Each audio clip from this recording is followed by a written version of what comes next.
নমস্কার, সবাই কেমন আছেন? আশা করি ভালো আছেন, আমিও ভালো আছি। আবার আজকেও একটা রেসিপি নিয়ে এসেছি। আজকে করব চিকেন কষা। একবারে চিকেনটা কষা কষা করে করব।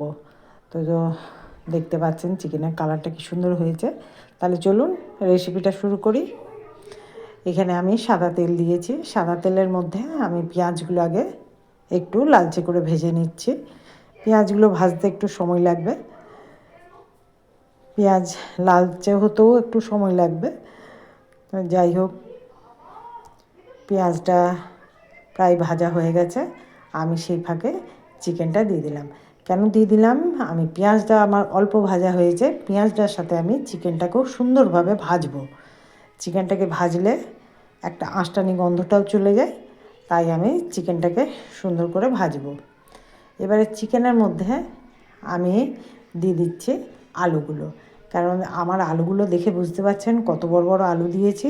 এই আলুগুলো দিয়েছি কেন জানেন? আমি বিরিয়ানি করব। বিরিয়ানিটা আজকে শেয়ার করব না। তো যাই হোক, বিরিয়ানি করব বলে আমি আলুগুলোও দিয়েছি বড় বড়। এবারে দেখাচ্ছি আমি মশলা কী দিচ্ছি। একটা বাটির মধ্যে আদা রসুনের পেস্ট নিয়েছি, হলুদ নিয়েছি, জিরে ধনে গুঁড়ি নিয়েছি, আর নিয়েছি গরম মশলার গুঁড়ি নিয়েছি।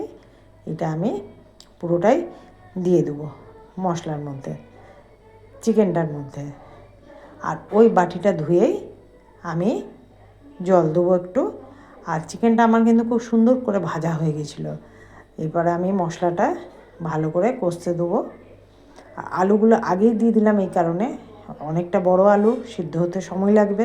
আর চিকেনটা অনেকটা যেহেতু ভাজা হয়ে গেছে, সেই জন্য আলুটা সিদ্ধ হতে সময় দিতে হবে, তাই আলুটা আগেই দিয়ে দিলাম।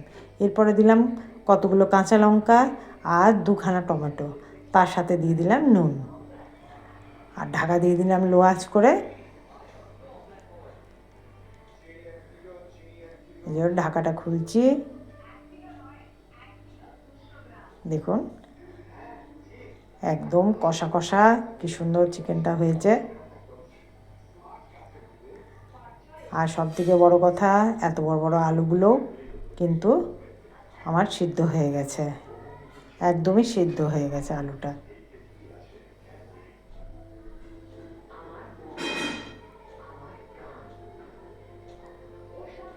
দেখতেই পাচ্ছেন আলুটাও মোটামুটি সিদ্ধ হয়ে গেছে আমার একদম সুন্দর করে। দেখুন চিকেনটা। আর এই যে পেঁয়াজটা ভাজছি, এইটা কিন্তু আমি ভাজছি, আমি বিরিয়ানি করব বলে এটা ভাজছি বেরেস্তা করে আমি তুলে নেব। হ্যাঁ, তো আজকে আর ওইটা শেয়ার করব না। চিকেনটা কেমন লাগলো অবশ্যই জানাবেন। যদি ভালো লাগে অবশ্যই একটা কমেন্ট করে জানাবেন। আর বেরেস্তা করতেও কিন্তু অনেকটা সময় লাগে, কেননা পেঁয়াজ ভাজা হতে বেশ কিছুটা সময় লাগে। পেঁয়াজ চট করে লালচে হয় না। দেখুন আমি পেঁয়াজগুলো একদম বেরেস্তার মতন ভেজে ওইটা তুলে আমি রেখে দেবো। আর ওই তেলটাতেই আমি করব বিরিয়ানি।